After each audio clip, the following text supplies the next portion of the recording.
mga padreng at welcome back na naman sa ating channel. May dinala rito EXT. Ang issue ng motor ni boss, makulit daw paanda rin lalo na sa umaga. Minsan kahit mainit, ganun pa rin, napakakulit paanda rin. So sa pagto-troubleshoot ng ganyang issue, dapat hindi natin hinuhulaan. So try na muna natin. So yung mga padreng ayaw umandar, so tinanggal na natin yung sounds gawa ng baka makopyright tayo sa music ng kapitbahay. So kaya minute ko na muna. So yan ayaw talaga niyan umandar mga boss. So ang gagawin natin dyan, check natin kung may kuryenteng lumalabas dun sa kanyang high tension wire. At dito sa kanyang high tension wire mga boss, so pwesto muna tayo. So tanggalin lang natin yung kanyang spark plug cap, tapos check natin yung high tension wire. So ayan, nakalabas naman yung kanyang tanso. So try natin tadyakan. So nakamute na yan mga idol, pero tatadyakan natin yan.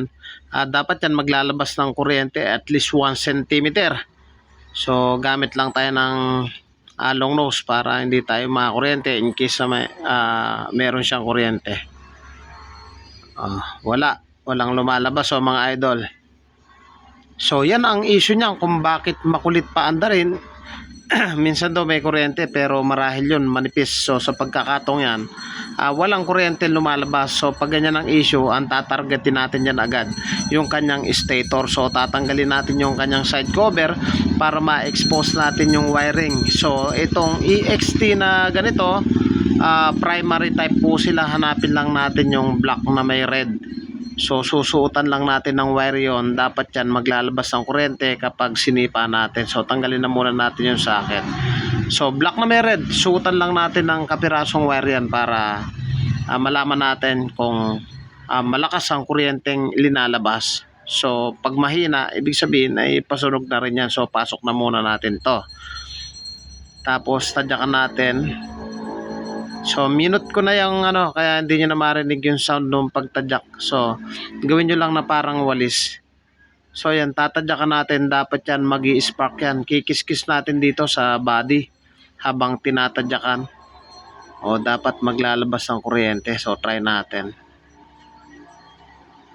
So yan kita nyo ba mga padreng walang linalabas na kuryente yung kanyang primary. Ayan. So marahil yan sunog na yung kanyang primary dun sa kanyang stator.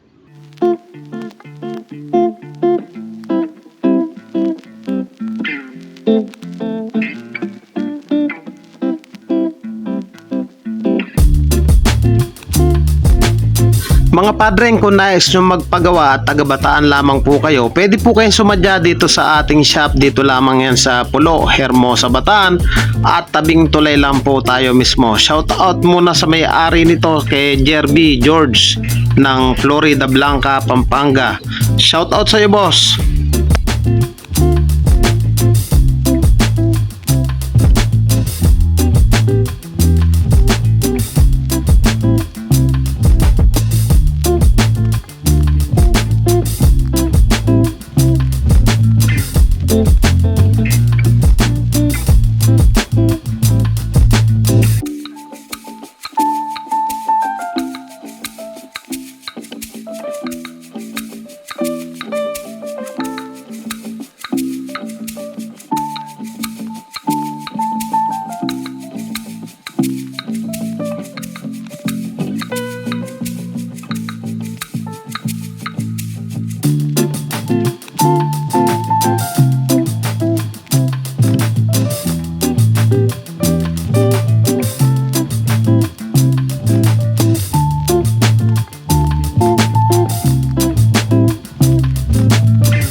At ayan na nga mga padreng, naikasa na natin yung kanyang stator. So suotan ulit natin yung black na may red ng wire, tapos check natin kung mag-spark.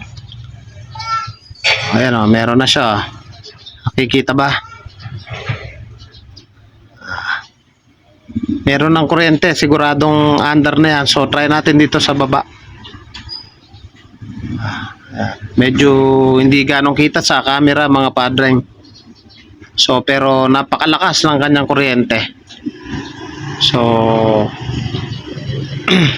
balik na natin yung kanyang socket para mapandar na natin.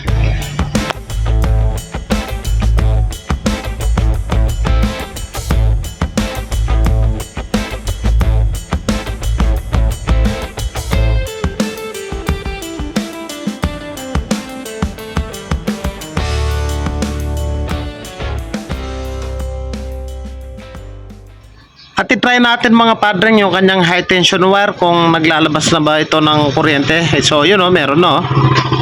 O kanina wala, ayan, napakalakas mga padreng. So sigurado yan na aandar na maganda yan. At itry natin.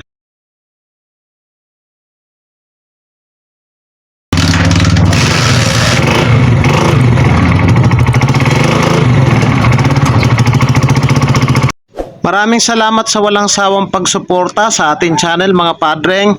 Thank you po sa inyo sa walang sawang panonood. God bless at mabuhay po kayo.